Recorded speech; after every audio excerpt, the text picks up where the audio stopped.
Welcome to your weekly podcast, New Media for Millennials. This is your host, Max Nino, and accompanying me today, it's my guest host, Alexis Montalvo. Hey! Today we're going to be talking about Buzzfeed quizzes and why are they so popular. That's the primary research question that we both are trying to answer. We both research academic articles and popular press to answer our research question. And we also have participated in BuzzFeed quizzes. So just tell me real quick, Alexis, what's your personal approach to our research? So my personal approach for these quizzes is basically my experience with them in high school, which was not too much, just the end of 2015. And again, it was more of a way to procrastinate, but sometimes I was really bored and I didn't want to talk to anyone, so I would just be on my phone doing those quizzes. And then I stopped for a little while, and then I picked it back up again, I think last semester. And then, of course, this semester I was taking quizzes and looking more critically at them because of our research that we were doing. And so I found it not as fun looking at these quizzes critically because I noticed a lot more that I hadn't noticed when I was just taking them out of boredom. Right. Yeah, it makes sense. I know where you're coming from. I started whenever I was in high school, just in also a way to procrastinate, not do homework, and try to just kill time. And I stopped right after high school doing BuzzFeed quizzes until this semester that we decided to research BuzzFeed quizzes. That's when we both, again, did participant observation. And just like you, I did not find it very much amusing. Yeah, sometimes the quizzes would be fun and whatnot, but I did get to see it just like you with a critical eye as we've been reading the academic articles and popular press articles as well. So it was mostly, we got to see a more critical side of BuzzFeed this time. So the reason we chose BuzzFeed quizzes is that we were looking at different new media outlets. BuzzFeed itself is very new and kind of skyrocketed in popularity back in 2014. And the way that they do their quizzes is through mostly native advertising, and you see a lot of people sharing these quizzes on Facebook. So it's very new media, and that was basically what we were trying to look at is how does new media work in our everyday lives? And BuzzFeed is very popular. So that's why we chose it, and we think it's important because it's a very mainstream topic now. Some statistics about BuzzFeed, I got it from similarweb.com. It's a website that reports on any application or other website, and it reports on things such as traffic and social media, sharing and whatnot. And as for BuzzFeed, most of its traffic comes from the US. 45.89% of its traffic is from this country, from America. Also, the source for their traffic, about 28.69% of their traffic source, it's comes from social media. So whenever people pretty much just see someone that shared a BuzzFeed article or a BuzzFeed quiz, they access BuzzFeed through social media. Out of that 28.69% of the social media traffic source, Facebook is the leading page in the traffic by 57.84%. So pretty much most of the traffic that they get is from social media. Yeah. And that's where a lot of people find it. Yeah, and so to gain some insight into BuzzFeed quizzes, the Huffington Post did an interview with Summer Ann Burden. She is the editorial director for BuzzFeed Company and oversees the design and development of the quizzes as well, just as other aspects from the company. So in 2014, Huffington Post talked to Ms. Burden about the virality of the quizzes.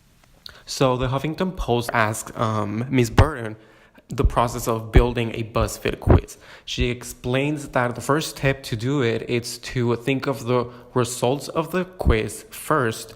Then you think of the questions and the answer options as well. She uses an example of the quiz which Saved by the Bell character are you, in which there are 6 main characters and all 6 have different personalities. And from those personalities, you base the questions that you're going to ask and the type of answer options that you also provide for the quiz. And so then the interviewer asked if there's any insight logic to all these type of bizarre quizzes. She explains that the personality quizzes are based to target people in the sense to appeal to them so they can relate to the answers, and aside from the bizarre quizzes, which are mostly used for humor. Just like that type of a quiz that I once took somewhere along the semester that was like, what kind of potato are you based on your interior design options? And it was just so silly, but those are the humorous type of quizzes that Miss Burden talks about. She also is asked by the interviewer if the quizzes are designed to reveal some underlying personality traits, sort of like the Myers-Briggs test that tell people what the personality of the quiz takers is, and if she thinks that the readers have an expectation of what they're going to get of some sort of scientific results. And she says not really. She doesn't think that's going to happen. She compares BuzzFeed quizzes to astrology, that it's not scientific, but like it applies to everything because their answers are very broad and appeal to everyone. She says the quizzes are fun and it's good to share with others. You just do it for entertainment and you share with others and you laugh about it and just try to encourage other people to take the test and take the quizzes and see what they get, so you can just also like be inside the joke, kind of thing, and just have a good time. Pretty much that's what she explains. And the last question she's asked, it's what makes a quiz work successful or make it flop. She says that guessing something about the quiz taker, like sort of like their actual desires or attributes, it's what is really successful. For example, the quizzes that are based on what age are you really, or what city should you actually live in, or what career should you actually have. Those kind of quizzes are sort of the most successful quizzes that BuzzFeed creates. And another thing that she talks about that helps a quiz to be successful is to tap into a fandom, which people can identify even more, such as quizzes related to the Friends show, or what kind of dog are you, or music, sort of quizzes that tap into those fandoms that speak to larger groups of people. And there was also this article published a few months after the interview done for the Huffington Post. It was published by Digiday, written by Matt Van Hoven, in which Ryan Hines, he is the creative brand strategist for BuzzFeed. He also chimes into the success of the BuzzFeed quizzes.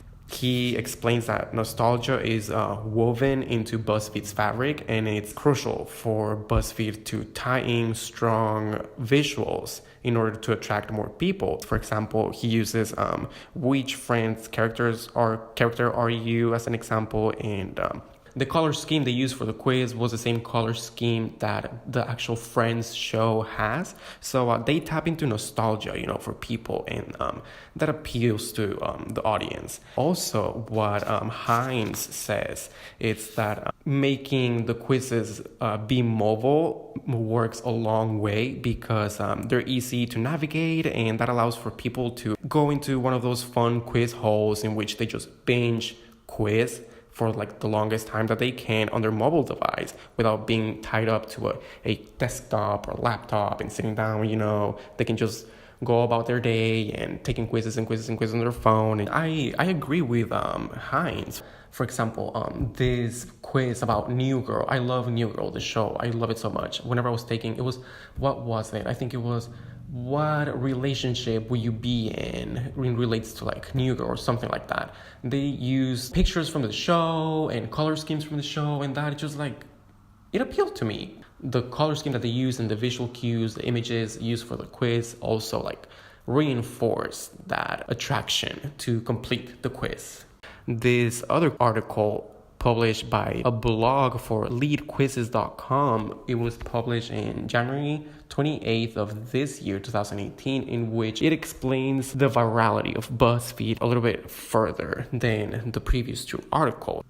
And this article starts with describing how personality quizzes have been around for almost a century, in which in the 1920s it started with the Rorschach tests that were incredibly popular. And then in the 1960s, Cosmo magazine owed much of its popularity due to the relationship quizzes that they would publish in their magazines in the 1960s.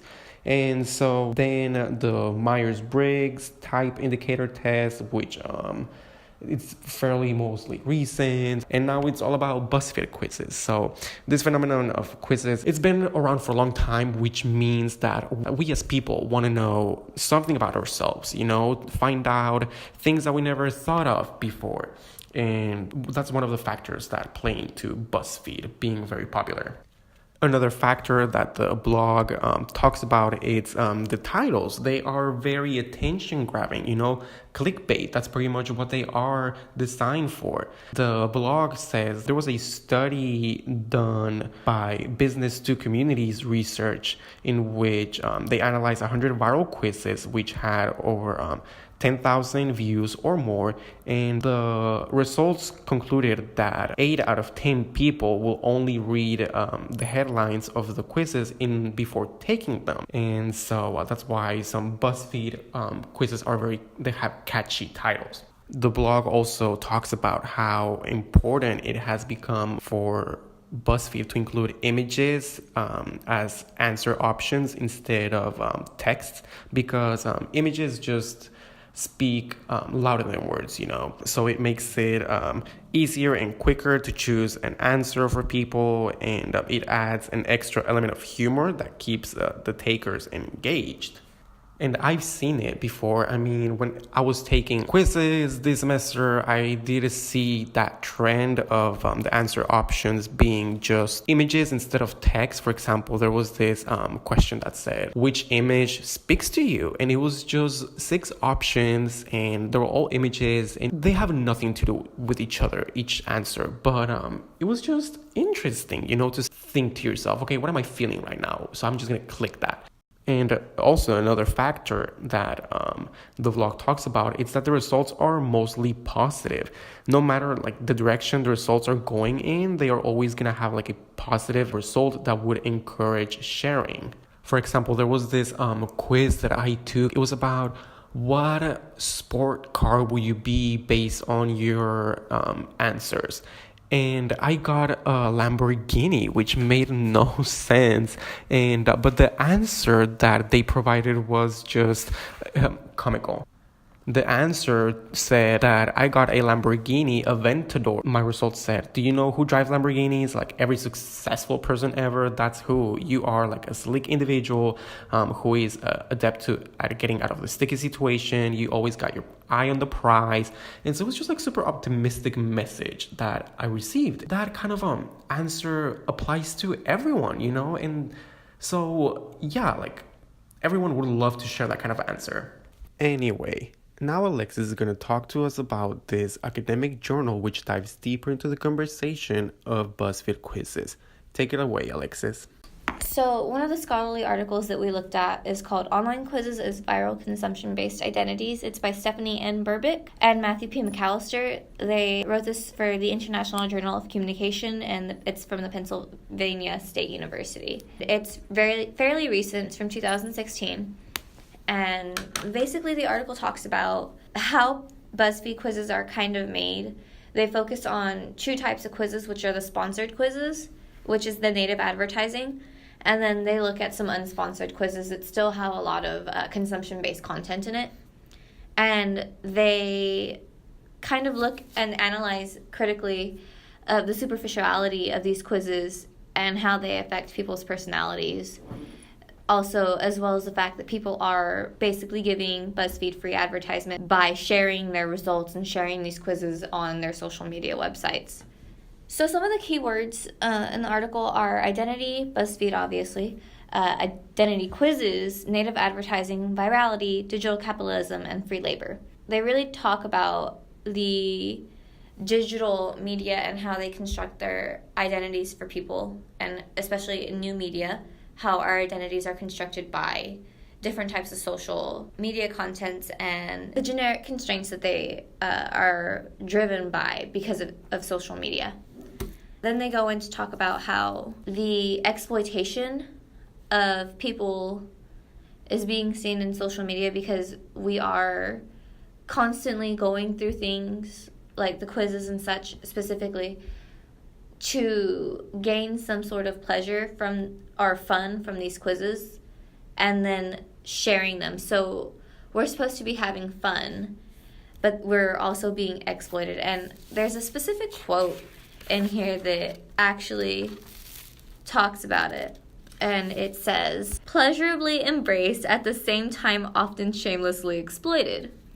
And it's kind of funny listening to that because, right, it's just because it's really true. These people are taking quizzes and participating in them in a supposed to be fun way, and oftentimes don't realize that they are providing data or clicking on clickbait because you comment on these quizzes as well and you share them, you post them on your social media site, and it's all feedback on the actual product, which is the quiz. And McAllister and Burbick are very critical in the way that they present their quizzes because the presentation of these quizzes are supposed to be fun, and a lot of times you don't realize that it is native advertising, and by that they are sponsored by TV shows. And then of course you still have all these questions that you answer are consumption-based answers, like please pick a fragrance that you would prefer, and it will give you 4 different types of fragrances to choose from. And then, of course, your next question will also be something similar to that. None of these questions are open-ended, and Burbick and McAllister actually point that out. So they say native advertising is not just designed to grab a user's attention, but to also encourage click-throughs that move the user to a marketer's website or e-commerce opportunity, and to be so native to the user's experience as to encourage a voluntary sharing of the promotional message on various social media sites and platforms. So by sharing these articles, because people genuinely enjoy them, we also gain others who are going to take them. And that's one of the reasons they're so popular, is because people share them so much on their social media websites and don't realize exactly what they're sharing. They're just sharing them. And then other people see it and are also interested in it, and they also click and then they share. It's just a domino effect, basically. A lot of these quizzes are generic in the fact that they ask you basic questions that are not open-ended. So again, the fact that they ask for what type of fragrance do you prefer, and then it'll give you 4 options. And I saw this myself through taking these quizzes, and it's a little frustrating because these answers are so generic. Sometimes there's nothing for you to pick, and you're forced to pick an answer. You can't just skip the question. And specifically, I'm looking at a Hot Topic quiz I took where I was stuck taking that quiz because there were no options that I myself would pick from Hot Topic. And I do shop at Hot Topic, so I would know what to pick. And it wasn't a sponsored quiz. This is a quiz that is unsponsored. But you still have that advertisement for the shop itself, as well as different items that you can find at the shop. And it kind of goes back to what McAllister and Burbick are saying about how the quizzes, despite being unsponsored, are emphasizing commodity elements more within both the questions asked of participants and their responses than the sponsored TV quiz, thus making consumption a more salient feature of identity. And I took from that basically that these quizzes are kind of conforming people. And I know what they're trying to do. They're trying to get people to feel comfortable taking any type of quiz. And because so many people go and take these quizzes, they need to make sure that their answers are going to be satisfying for people. And with that, it's either a hit or a miss, because you can't just have a quiz that's going to please everybody. So the last thing that the article brings attention to is that people who take these quizzes are able to construct a virtual identity via their social networking sites, which is the main thing that we talked about this semester of online identity. In the conclusion, they talk about specifically that quizzes allow any user to be any character. So it's just that these quizzes, they're so popular, and then the generic answers and questions that they give, as well as the clickbait, that people don't realize that they do have sponsored content. It is sponsored. It is something that's being paid for, an advertisement. And it's not super in your face, so you don't necessarily realize it unless you're looking at it. And it allows users to click, and then once you've clicked and you've read it, there's going to be like extra content on the bottom of that quiz, and also sometimes more sponsored content relating to the content that you're looking at that makes you click again. And it's kind of just like click-throughs and clickbait, which keeps people on their website. And then also the fact that people can figure out what kind of sweet potato or what type of cheese. It allows like fun, but at the same time it's very superficial. And because it's so superficial, people don't have any context of this quiz because it's just supposed to be fun, and they'll share it. And of course, because it's supposed to be so fun and because they're sharing it, makes these quizzes popular and generates so much traffic.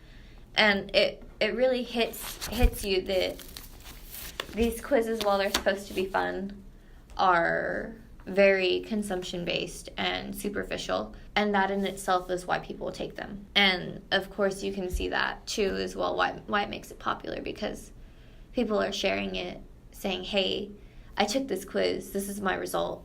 And then other people are going to want to take the quiz because they want to know, and they want to be in and fit in with the people that they have online. All right, so just to wrap up. Our main question again was, why are these BuzzFeed quizzes so popular? And then why do people keep going back to them? Looking at the statistics that we were able to find, they're able to explain that because of the superficial nature of these quizzes, because of the consumer content that make up the quizzes and the generic part of the quizzes that allows people to not only share the quizzes with others on their social media websites, but also to make others want to take more quizzes.